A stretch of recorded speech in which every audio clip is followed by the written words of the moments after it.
Hello, Radhe Radhe, Ram Ram. देखिए, अब आप लोगों का पेपर बिल्कुल करीब है। यूपी टेट का 28 तारीख को आपका पेपर है, तो अब आप एक क्विक रिवीजन कर लीजिए। ठीक है, क्विक रिवीजन में क्या है, आप प्रीवियस ईयर के पेपर जल्दी से देख लीजिए।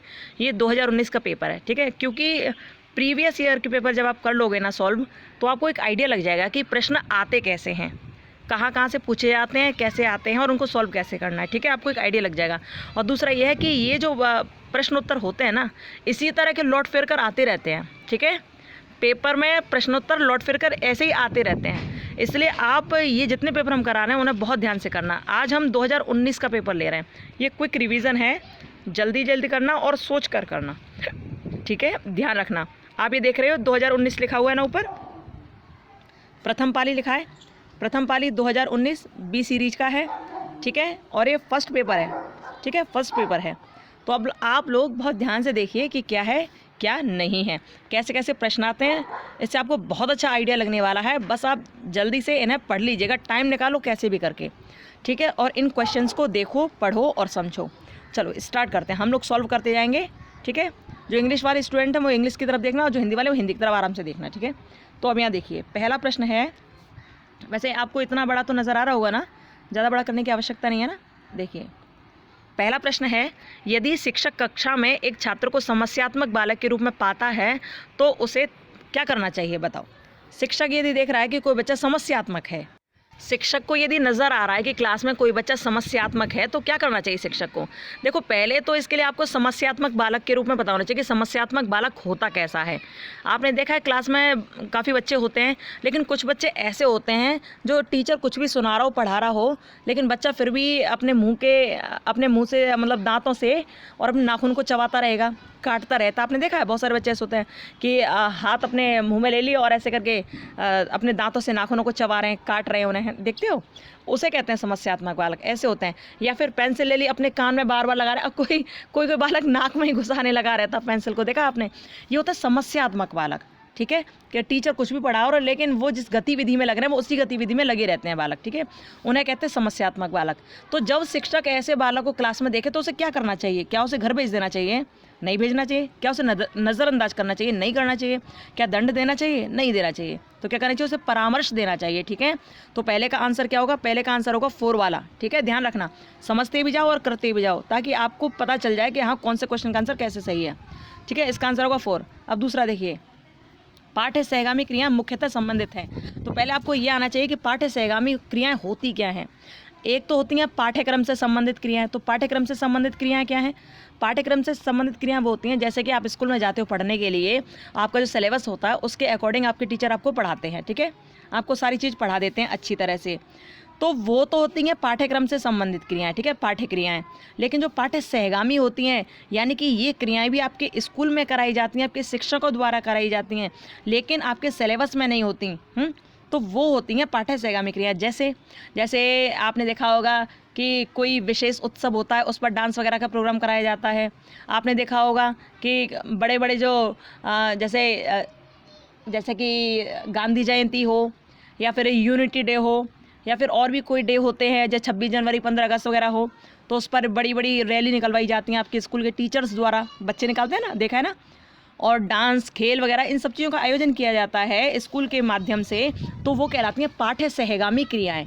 और इन पाठ्य सहगामी क्रियाओं से क्या होता है, इनसे बच्चे का सर्वांगीण विकास होता है।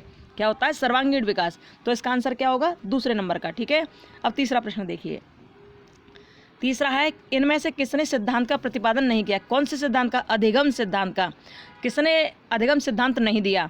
तो देखिए, थॉर्नडाइक ने तो दिया था, इन्होंने ट्रायल एंड एरर थ्योरी दी थी, कॉलर ने भी दिया था ना, स्किनर ने भी दिया था आरएस थ्योरी। केवल एक ब्लूम ऐसे इंसान थे जिन्होंने बुद्धि के बारे में कहा, इंटेलिजेंस के बारे में कहा। इन्होंने अधिगम का सिद्धांत नहीं दिया था, बुद्धि के बारे में कहा था। तो आंसर क्या होगा, 4 होगा। ठीक है, 4 लगा लो आंसर।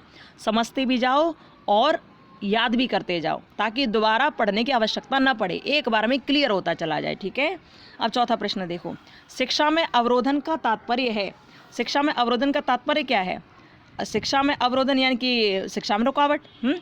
तो शिक्षा में रुकावट का मतलब ये थोड़ा ना कि बच्चा विद्यालय नहीं जा रहा है तो ये तो शिक्षा में रुकावट नहीं है। शिक्षा में रुकावट का मतलब होता है कि बच्चे की पढ़ाई में रुकावट आ गई है, यानी कि टाइम ज़्यादा लग गया है, बीच में टाइम रुक गया है, या फिर बच्चा एक ही क्लास में बैठा है बार बार। ठीक है, तो इसमें देखिए पहला ऑप्शन देखिए, शिक्षा में अवरोधन का तात्पर्य है किसी बालक का 1 वर्ष से अधिक समय तक एक ही कक्षा में रहना, यानी कि बालक बार बार फेल हो जाता है और उसी क्लास में बार बार बैठ जाता है, तो ये होता है शिक्षा में अवरोधन। ठीक है, 5वां देखिए, निम्न में से किस कौशल में पूर्व ज्ञान का परीक्षण आता है?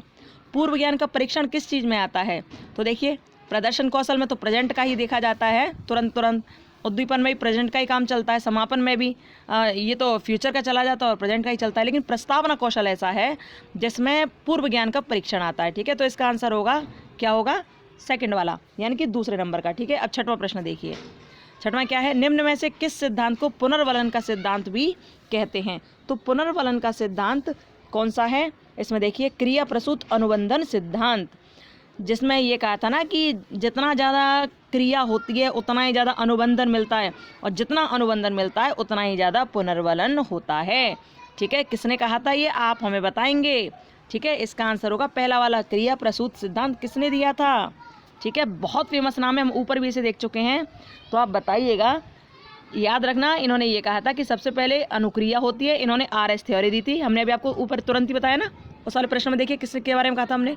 ठीक है, इन्होंने कहा पहले क्रिया होगी, जितनी ज़्यादा क्रिया होगी उतना ज़्यादा स्टिमुलस मिलेगा, यानी उद्दीपन मिलेगा, और जितना उद्दीपन मिलेगा ना उतना ही पुनर्वलन होगा क्रिया का, बार बार वही क्रिया होगी फिर। ठीक है, तो इसका आंसर क्या है? इसका आंसर है पहला वाला। ठीक है, पहला आंसर लगाइए। 7वां देखिए, 7वां प्रश्न है, निम्न में से कौन सी अवस्था ब्रूनर के संज्ञानात्मक विकास सिद्धांत का अंग नहीं है? ब्रूनर के अनुसार। ठीक है, तो कौन सा अंग नहीं है? तो देखो क्रियात्मक अवस्था है, प्रतिबिंबात्मक अवस्था है, संकेतात्मक अवस्था है, लेकिन आंतः प्रज्ञ अवस्था नहीं है। तो इसका आंसर आप लगाएंगे थर्ड वाला। ठीक है, इसमें नहीं देखना है, हमें नहीं देखना है ना, तो थर्ड वाला इसका आंसर सही होगा। ठीक है, थर्ड वाला, अंतः प्रज्ञा।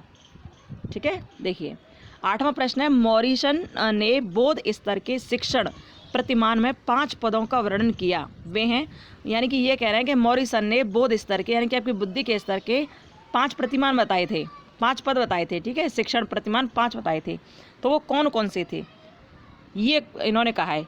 ठीक है, तो आप देखिए कि वो कौन कौन से थे।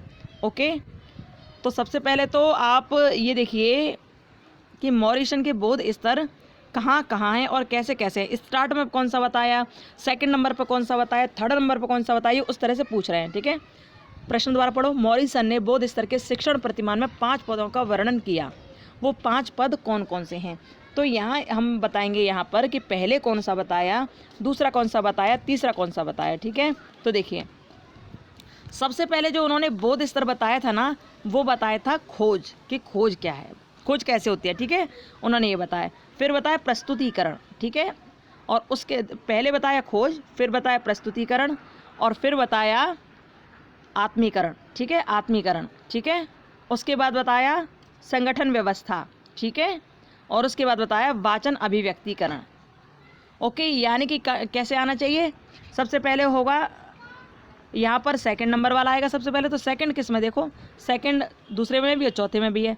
ठीक है, और उसके बाद आएगा पहला, तो यहाँ चौथे में और दूसरे में दोनों में सेकंड के बाद फर्स्ट है। ठीक है, अब देखिए तीसरे नंबर पर कौन सा आ रहा है, चौथा वाला ये आ रहा है तीसरे नंबर पे, तो तीसरा देखिए, तो यानी कि हमारा ये आंसर होगा दूसरे नंबर का सही। ठीक है, आंसर कौन सा सही होगा, दूसरे नंबर का। तो आप इसे बहुत ध्यान से एक बार देख लीजिए कि मॉरिसन ने जो बोध स्तर बताए थे ना, और तो उनके पदों का वर्णन किस प्रकार किया है और वो पद कौन कौन से, आप देख लीजिए। हमने आपको सीक्वेंस वाइज बता दिया कि सबसे पहले क्या क्या बताया था, पहले खोज बताई थी, उसके बाद प्रस्तुतिकरण बताया, उसके बाद आत्मीकरण बताया, उसके बाद संगठन व्यवस्था बताई, उसके बाद बताया वाचन अभिव्यक्तिकरण। ठीक है, इसका आंसर होगा सेकंड नंबर का। ठीक है, ध्यान रखना। अब 9वां प्रश्न है, निम्न में से कौन सा संज्ञानात्मक क्षेत्र से संबंधित नहीं है? संज्ञानात्मक क्षेत्र से संबंधित नहीं है, तो क्या नहीं है भैया? देखो ज्ञान तो है, क्योंकि ज्ञान संज्ञान एक ही बात होती है, अनुप्रयोग भी है और बोध भी है, तो इसका आंसर होगा मूल्य, क्या, अवमूल्यन। ठीक है, क्या होगा, अवमूल्यन, क्योंकि यह संबंधित नहीं है पूछ रहे हैं, तो इसका आंसर क्या होगा, अवमूल्यन। अब 10वां प्रश्न देखिए, निम्न में से कौन सा अधिगम का वक्र नहीं है? वक्र तो हमने आपको बताए थे ना कि कौन कौन से होते हैं, मिश्रित होता है, नतोदर होता है, उन्नतोदर होता है, लेकिन लंबवत वक्र नहीं होता। ठीक है, होता या नहीं होता, बताओ, अधिगम का वक्र कौन कौन सा होता है और कौन कौन सा नहीं होता? तो आप बताना इसका आंसर, ठीक है। आंसर क्या है, आंसर है इसका 4। ये वक्र हमने आपको बताए थे ना कि उन्नतोदर कैसा होता है, जो ऋणात्मक होता है, घटता हुआ होता है, वो उन्नतोदर होता है। मिश्रित कैसा होता है, जो उन्नतोदर नतोदर का दोनों का मिला जुला भाग होता है, ठीक है। और नतोदर कैसा होता है, जो धनात्मक होता है, बढ़ता जाता है, पहले बच्चा कम सीखेगा फिर ज़्यादा सीखेगा, ठीक है। तो इसका आंसर होगा 10वें का डी, यानी कि 4, क्योंकि ये नहीं पूछना है ना कि कौन सा वक्र अधिगम वाला नहीं है, तो लंबवत नहीं है, ठीक है। इसका आंसर क्या लगाएंगे आप, डी लगाएंगे। 11वां देखिए, या आपको पता पड़ गया ना 10वें का आंसर क्या लगाओगे आप, 10वें का लगाओगे लंबवत, क्योंकि लंबवत कोई वक्र नहीं होता, ठीक है। अब 11वां देखो, व्यवहार के कारण व्यवहार में परिवर्तन ही अधिगम है। व्यवहार के कारण व्यवहार में जो परिवर्तन होता है ना वो अधिगम होता है। ये किसने कहा था, ये गिलफर्ड ने कहा था। किसने कहा था, गिलफर्ड ने। तो नाम याद रखना, ये परिभाषा पूछ ली जाती है और हो सकता है इस बार पूछ ली जाए या कैसे भी। 2019 का पेपर हम कर रहे हैं, इनसे आपको बहुत बड़ा आइडिया लग जाएगा। देखना आपने 5-6 साल के पेपर भी कर लिए ना तो आपको अच्छा आइडिया लग जाएगा काफ़ी हद तक, ठीक है। तो अब पढ़िए, व्यवहार के कारण व्यवहार में जो परिवर्तन होता है ना वही अधिगम कहलाता है, वही सीखना कहलाता है। ये किसने कहा था, ये गिलफर्ड ने कहा था, ठीक है। अब 12वां प्रश्न देखते हैं। 12वां देखिए, इसमें सूची ए और बी है, इसको आपस में मिलाना है, तो इसका आंसर क्या होगा भैया। देखो हम यहाँ पर आपको मिला के दिखा देते हैं कि इसका आंसर क्या होगा, फिर आप यहाँ पर सही टिक कर लेना, ठीक है। आप यहाँ पर सही टिक कर लेना, क्योंकि वीडियो बहुत बड़ी हो जाएगी। प्रश्न है 150 और अभी हूँ आपके 11 प्रश्न केवल, ठीक है। तो लेकिन एक बार आप देख लीजिए कि क्या क्या है, किसने कहा और कैसे कहा। तो देखिए, पहला है इसमें सूचीबद्ध, सूची और सूची भी है ना, तो ब्रूनर है ना, ब्रूनर ने कहा था अग्रिम संगठन शिक्षण प्रतिमान। ब्रूनर ने क्या दिया था, अग्रिम संगठन शिक्षण, नहीं, ब्रूनर ने दिया था संप्रत्य उपलब्धि शिक्षण प्रतिमान, ये दिया था ब्रूनर ने, ठीक है। क्या दिया था, संप्रत्य उपलब्धि शिक्षण प्रतिमान। देखिए ऐसा करके दिखा देते हैं, इसका होगा ये वाला, ठीक है, संप्रत्य उपलब्धि शिक्षण प्रतिमान ब्रूनर वाला, ठीक है। और फिर आसुवेल जो थे उन्होंने कहा था अग्रिम के लिए, आसु अग्रिम ध्यान रखना। ब्रूनर ने कहा था संप्रत्यय के लिए और आसुवेल ने कहा था अग्रिम संगठन शिक्षण प्रतिमान के लिए, ठीक है।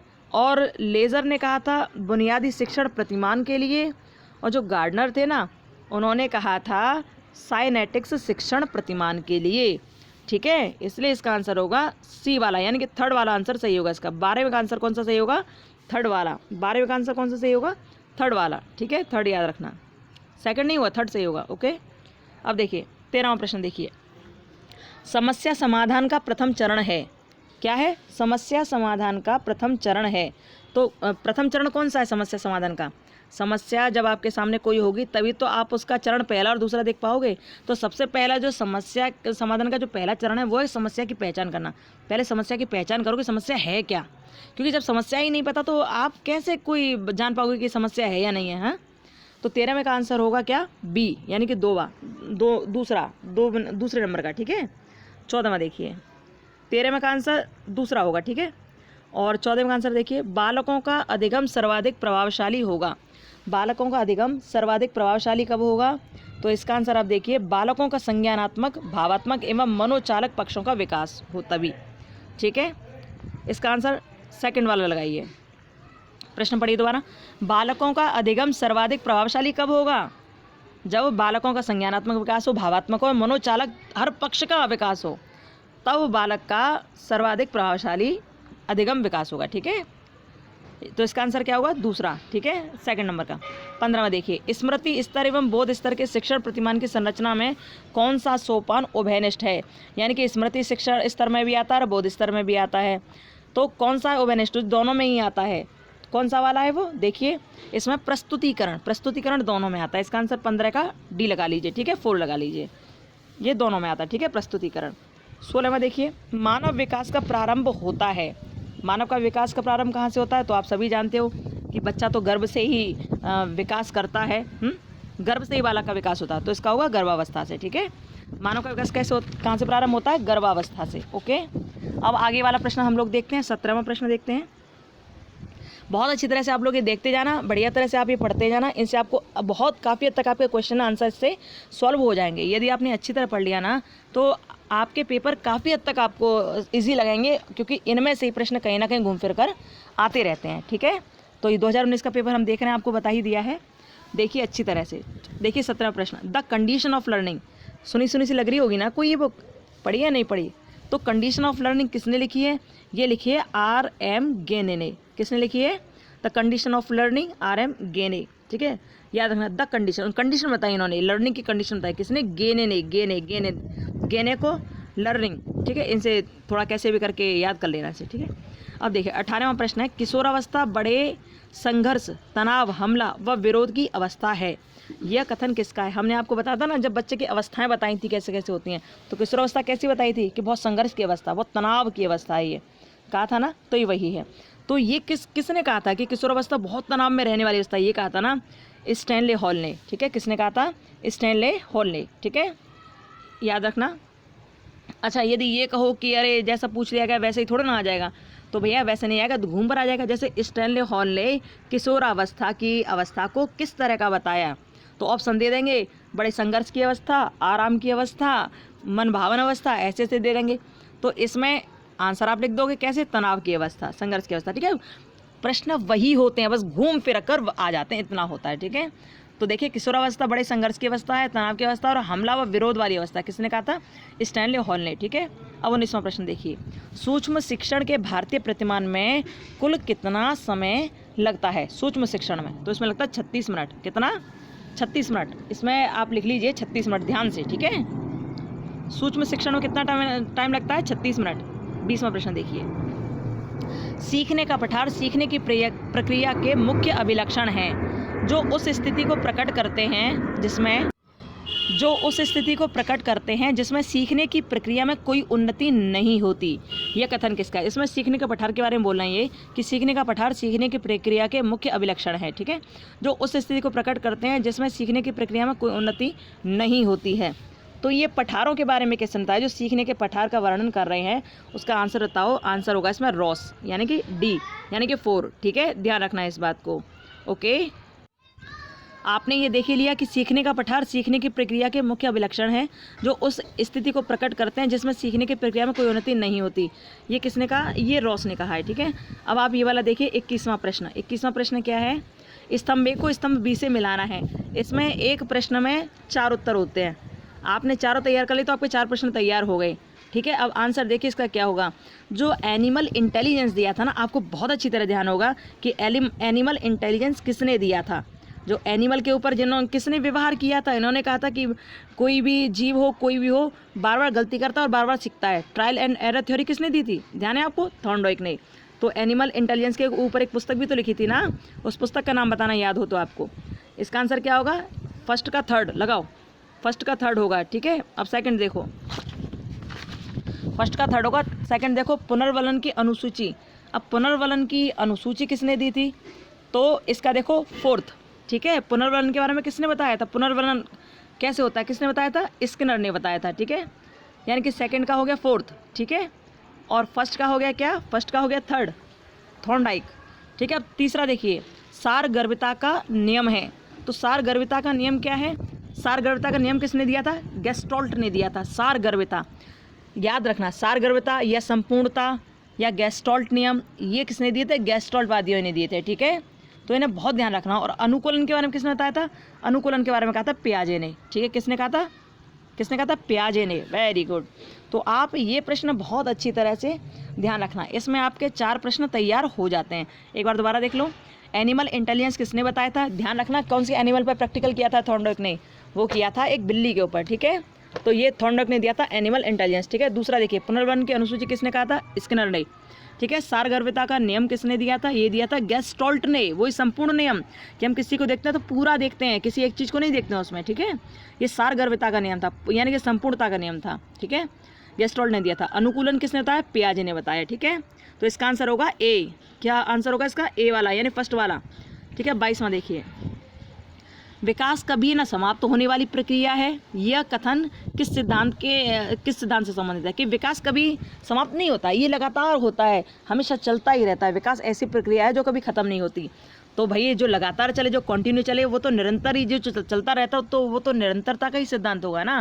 किसका सिद्धांत है? निरंतरता का। क्योंकि विकास क्या है? कभी समाप्त न होने वाली प्रक्रिया, जो समाप्त नहीं होता वो निरंतर चलता है, तो निरंतरता का ही सिद्धांत होगा ना। याद रखिए। ठीक है, बहुत जल्दी हो रहा है ना, लेकिन जल्दी होने दीजिए, आप समझिए, ये बहुत ज़रूरी है। ठीक है, 23वां देखिए, संविधान के किस संशोधन से शिक्षा एक मौलिक अधिकार बन गई? अब बताओ, ये तो आपने बहुत बार पढ़ा होगा ना कि 86वां संविधान संशोधन हुआ था, आपने पढ़ा होगा ना इस बारे में। कौन सा संविधान संशोधन हुआ था? 86वां संविधान संशोधन हुआ था। और कौन सी साल में हुआ था ये आप जरूर बताना हमें, क्योंकि हमें जहाँ तक अंदाजा आप लोगों को पता होगा, ठीक है। तो ये ध्यान रखना, शिक्षा एक मौलिक अधिकार बना था 86वें संविधान संशोधन द्वारा, और कौन सी साल में बना था ये आप बताओगे हमें, ठीक है। 24वां देखिए, अभिप्रेरणा के मूल प्रवृत्ति सिद्धांत के प्रतिपादक थे, यानी कि अभिप्रेरणा के जो मूल प्रवृत्ति सिद्धांत था ना, उसके प्रतिपादक कौन थे? बताओ जरा सोचकर। उसके प्रतिपादक थे, सोचो, मैकडूगल। क्या थे? मैकडूगल। ध्यान रखना, ठीक है, कौन थे? मैकडूगल। एक बार प्रश्न को दोबारा पढ़ लो। अभिप्रेरणा के मूल प्रवृत्ति सिद्धांत के प्रतिपादक कौन थे? मैकडूगल, ठीक है। 25वां देखिए, विकास की किस अवस्था को कोल तथा ब्रूस ने संवेगात्मक विकास का अनोखा काल कहा है? यूनिक है ये तो, बिल्कुल हमने बताया था ना आपको कि बच्चा गैंग बनाकर चलता है, एकदम यूनिक होता है, सबसे अलग होता है वो ना। तो वो कौन सी है? बाल्यावस्था। हमने आपको बताया, इतना अच्छी तरह बताया था, ध्यान रखना कि ये यूनिक स्टेज है, बिल्कुल अलग है एकदम ये, ठीक है। कौन सी अवस्था? बाल्यावस्था। इसका आंसर होगा 25 का दूसरा, ठीक है। अब 26वां देखिए, किसने बहुविमात्मक प्रज्ञा का प्रत्यय दिया? बहुविमात्मक, किसने कहा कि बहुत सारी विमाएं होती हैं? किसने कहा था इस बारे में? तो ये किसने कहा था? अब इसके बारे में हमने आपको बताया था, एक बार शायद बताया था, ये गार्डनर ने कहा था, ठीक है। किसने कहा था? गार्डनर ने। गार्डनर से बहुविमात्मक याद रखना है, ठीक है। कैसे याद रखोगे?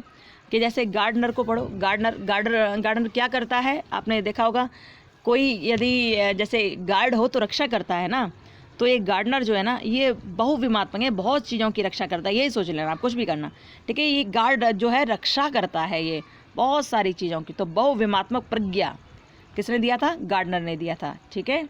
अब देखिए, डिसलेक्सिया में यह करने में कठिनाई होती है। तो क्या करने में कठिनाई होती है? डिसलेक्सिया। कहा था ना, डिसलेक्सिया को आपको किससे कनेक्ट करना है?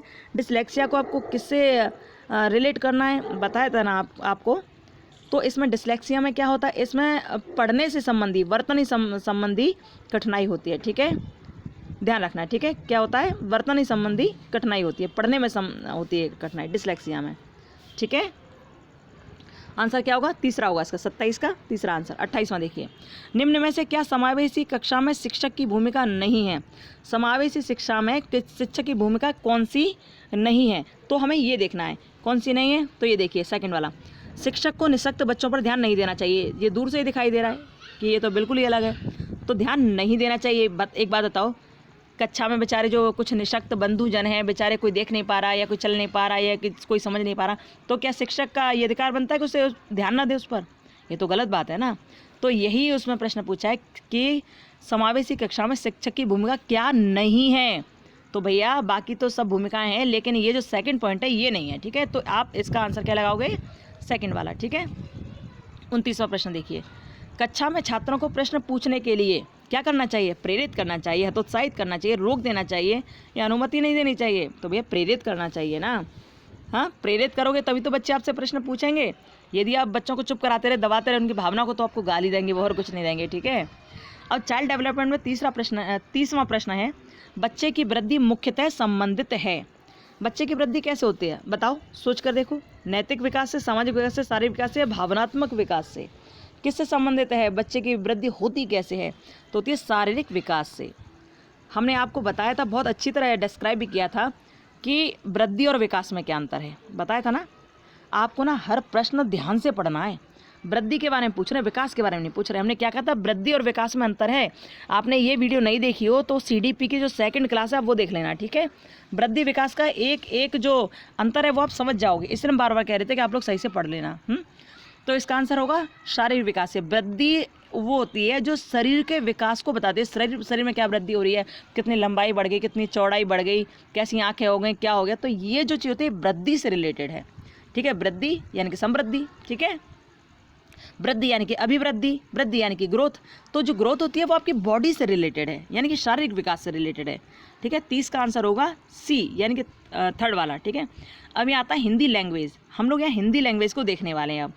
ठीक है। यहाँ पर आप आंसर करते जाइएगा और फिर एक बार इसे पूरा ध्यान से पढ़ लीजिएगा, ठीक है। हम धीरे धीरे से दिखाएंगे आपको, पढ़ लेना, ठीक है। 31वां प्रश्न है, अब हम लोग देखेंगे हिंदी का पहला प्रश्न है ये। घोंसले में चिड़िया है, इसमें कौन सा कारक है? घोंसले में चिड़िया है तो इसमें कौन सा कारण है? कर्ता ने कर्म को करण से, संप्रदान के लिए अपादान से, हाँ ऐसे तो बोलते ना, ऐसे तो बोलते हैं कुछ, संबंध, फिर अधिकरण, संबोधन, ऐसे तो होता है। तो इसमें कौन सा कारण है?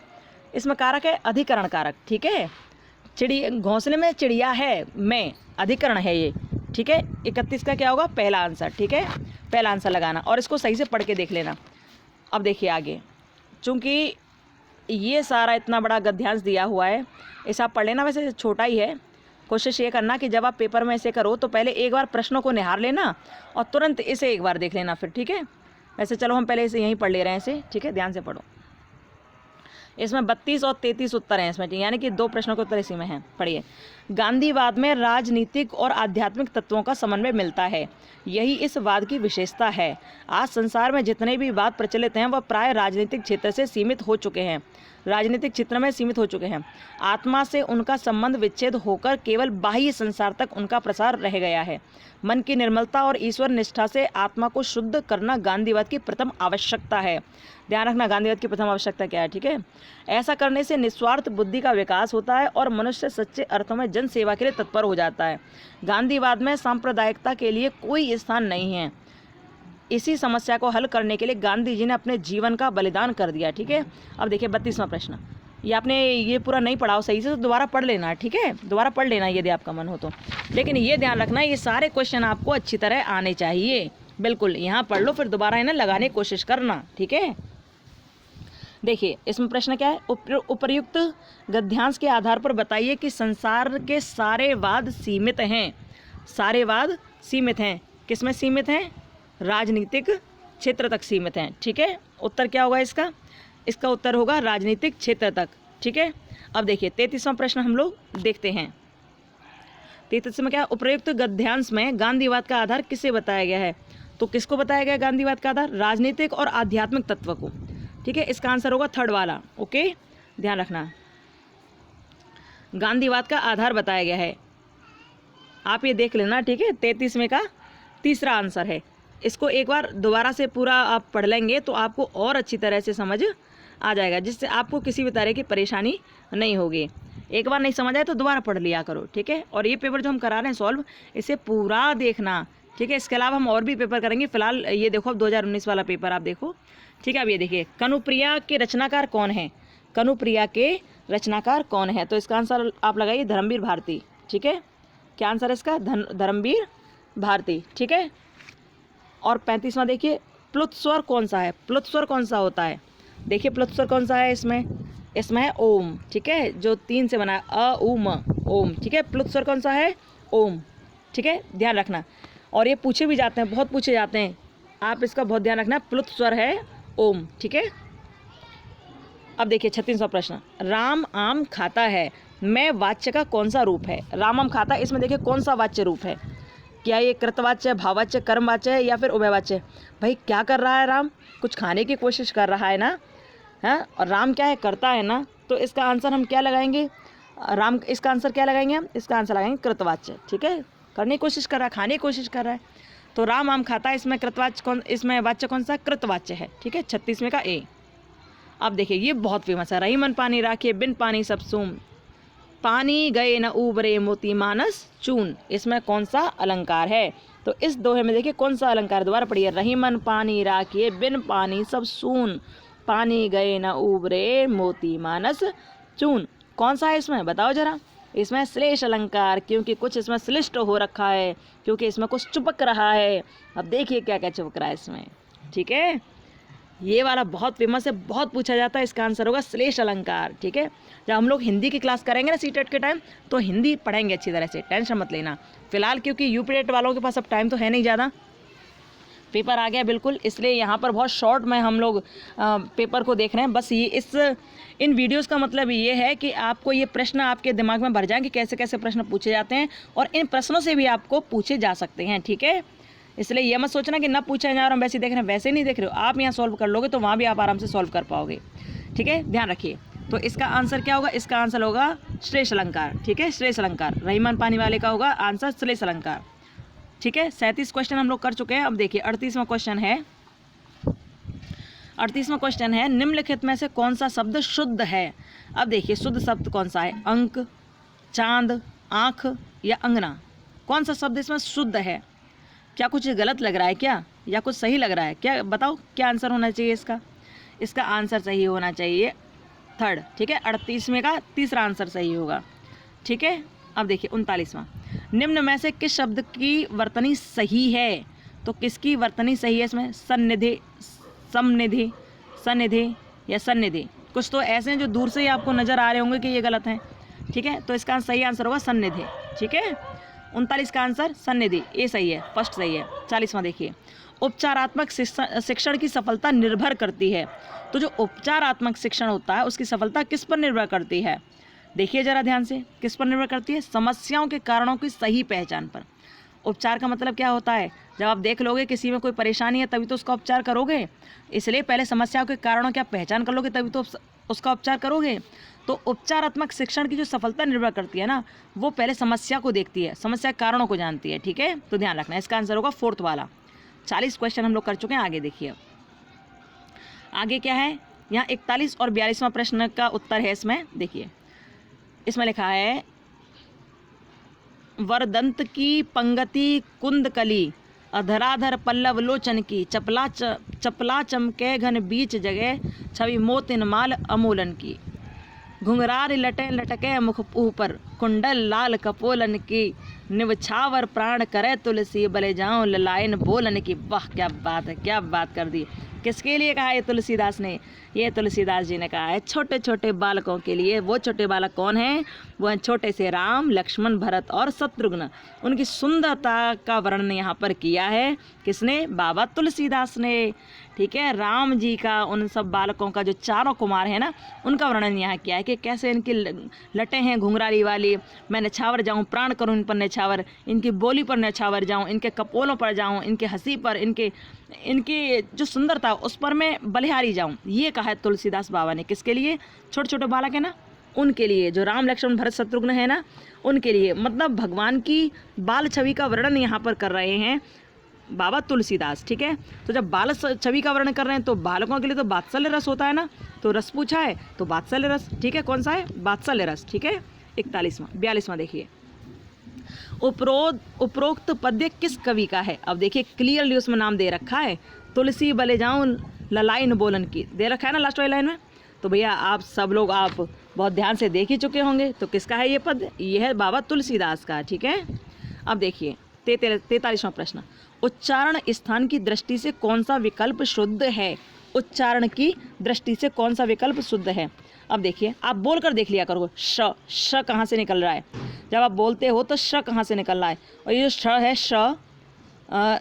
एक तो श है षटकोण वाला। ए नंबर पे देखिए 43वें प्रश्न का फर्स्ट ऑप्शन देखिए कि क्या लिखा है इसमें, श। अब श कैसा है? तालव्य है ये या नहीं है? ये शुद्ध पूछ रहे हैं। और स देखिए, स आप ये स सपेरा वाला, इसको बोल कर देखिए कहाँ से निकल रहा है। क्या आपके दंत इससे टच हो रहे हैं? क्या आपकी जीभ आपके दांतों से टच हो रही है? स हो रही है ना। तो आप देखिए, तो इसका आंसर क्या होगा? इसका आंसर होगा सेकंड वाला। ठीक है, आंसर इसका होगा सेकंड वाला। यदि च को बोलकर देखो, च च च, तो च कंठ से तो है नहीं, च कंठ से तो है नहीं ना। ये सब हम लोग हिंदी की क्लास में पढ़ेंगे। ठीक है, तो अब ये देखिए इसमें शुद्ध पूछा है ना, तो स सही है। ठीक है, यानी कि सेकंड वाला सही है इसमें। ओके, ध्यान रखना। अब 44वां क्वेश्चन, 44वां क्वेश्चन क्या है? निम्नलिखित में कौन सा कथन अशुद्ध है? अशुद्ध कौन सा है? ये देखिए, छ संयुक्त व्यंजन है, छ संयुक्त व्यंजन है, क्या ये सही है? ये तो सही है भाई। अब देखिए इसका और दूसरे कोई ऑप्शन देखिए, इसमें विसर्ग कंठ्य वर्ण है, ये भी सही है। हिंदी में ज्ञ का उच्चारण परंपरा से भिन्न हो गया, ये भी सही है। दो महाप्राण व्यंजनों का उच्चारण एक साथ हो सकता है, तो भैया दो महाप्राण जो होते हैं उनका एक साथ उच्चारण नहीं होता है। ठीक है, तो इसका आंसर ये सही है। ठीक है, ओके, ये देखिए। ठीक है, इसका आंसर क्या होगा? थर्ड वाला सही होगा। ओके, अशुद्ध कथन पूछ रहे हैं तो ये सही होगा, थर्ड वाला। अब 45वां देखिए, मेरे लड़के ने मेरी आज्ञा का पालन नहीं किया। वाक्य में लड़के के विषय में कौन सा विकल्प अशुद्ध है? मेरे लड़के ने मेरी आज्ञा का पालन नहीं किया, इसमें कौन सा अशुद्ध है? तो इसमें देखिए क्या अशुद्ध है, लड़के के विषय में कौन सा कथन विकल्प अशुद्ध है? एक वचन है, सही है, कर्ता है, सही है, पुल्लिंग है, सही है, लेकिन बहुवचन है, ये गलत है ना। क्या गलत है? ये गलत है, क्योंकि यहाँ लड़के के बारे में बात कर रहे हैं ना, तो लड़का एक वचन भी है, कर्ता भी है, पुल्लिंग भी है, लेकिन बहुवचन नहीं है ना, तो ये वाला गलत होगा। ठीक है, डी इसका आंसर लगाना। ओके, 45 का डी आप आंसर लगाएंगे, यानी कि 45 का 4 आंसर लगाएंगे। ओके, 46वां देखते हैं। 46वां देखिए, निम्न में से कौन सा शब्द तद्भव है? तद्भव कौन सा शब्द है? नाथ, खेत, त्रिकुटी, प्रभु। अब आप ये जानते हो ना कि जहाँ त्र आ जाए वो कभी भी तद्भव नहीं होता है। ठीक है, जहाँ त्र आ जाए वो कभी तद्भव होता नहीं है। जहाँ प्र, भ्र, ब्र इस तरह की चीज़ आ जाए वो कभी तद्भव होता नहीं है। ठीक है, और यहाँ नाथ भी तद्भव नहीं है, तो खेत होगा। ठीक है, खेत इसका सही आंसर होगा। तद्भव शब्द पूछा है ना, तब तद्भव शब्द कौन सा? तो खेत है इसका। ठीक है, ध्यान रखना, जहाँ त्र वगैरह है ना तो वो कभी तद्भव नहीं, वो तत्सम होते हैं हमेशा। ठीक है, ध्यान रखना, आंसर क्या होगा? खेत आंसर है इसका। 47वां देखिए, निम्न में से कौन सा शब्द देशज है? ठीक है, अपने देश का कौन सा शब्द है? पहचानिए अपने देश का कौन सा शब्द है? कहते हैं अरे भैया वो तो धड़ाम से गिर गई बोलते हैं ना, अरे भैया वो तो धड़ाम से गिर गई। भाई ये ना पता रहे हो कि वाको मुँह कहाँ से टूट गए हो, धड़ाम से गिर गया, धड़ाम से गिर गए हो। तो आंसर क्या है इसका? आंसर होगा थर्ड वाला। ठीक है, आंसर 47 का आंसर क्या है? सी, यानी कि थर्ड वाला। ठीक है, ओके, ध्यान रखना है इस बात को बहुत अच्छी तरह। अब देखिए 48वां प्रश्न है, अरे कहाँ चला गया 48वां प्रश्न? देखिए 48वां प्रश्न क्या है? छछूंदर के सिर पर चमेली का तेल। अरे वाह क्या बात है, देखिए क्या बात कर दी, छछूंदर के सिर पर चमेली का तेल। इसका अर्थ क्या है? अयोग्य व्यक्ति को अच्छी चीज़ दे देना, यानी कि जो जिस लायक नहीं था ना उसे वो मिल जाए। ऐसा होता है ना, क्या बोलता है, बंदर के हाथ में लंगूर, क्या नहीं कुछ बोलते हैं, बंदर के हाथ में अंगूर कुछ बोलते हैं ना, कुछ समथिंग चेंज पता नहीं क्या क्या बोलते हैं। बंदर के हाथ में नारियल तो होता ही है, उसे तो छोड़ ही दीजिए, लेकिन यहाँ क्या है? अयोग्य व्यक्ति को अच्छी चीज़ दे देना। ठीक है, ध्यान रखना है इस बात को। छछूंदर की सिर पर चमेली का तेल, जबकि छछूंदर जानती नहीं कि चमेली का तेल कैसे लगाया जाता है, क्या होता है।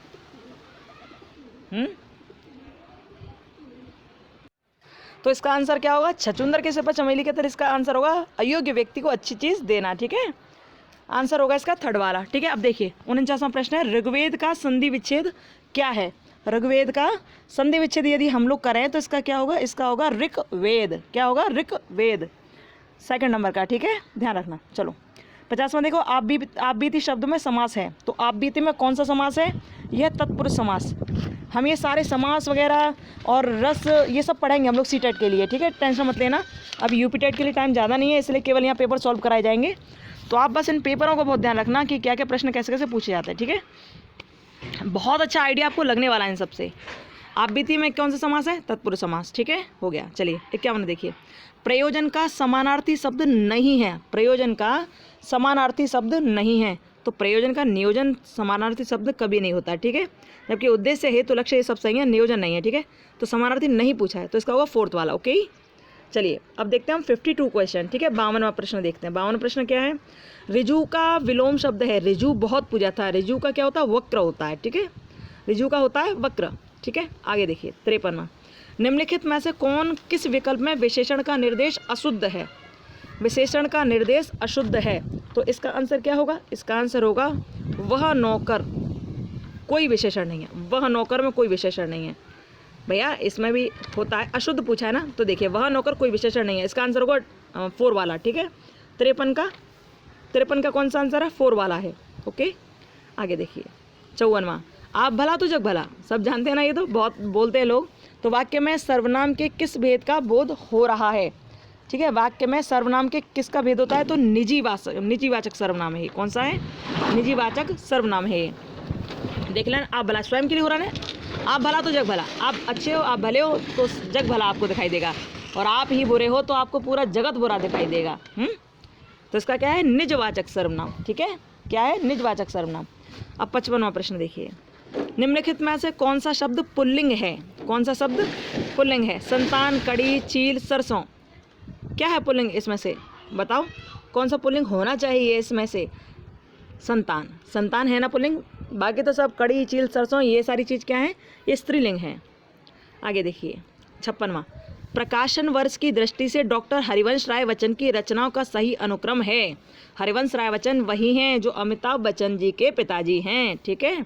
तो उन्होंने क्या क्या लिखा? इन्होंने सबसे पहले लिखी मधुशाला, फिर लिखी मधुबाला, फिर लिखी मधुकलश, फिर लिखी निशान निमंत्रण, ठीक है।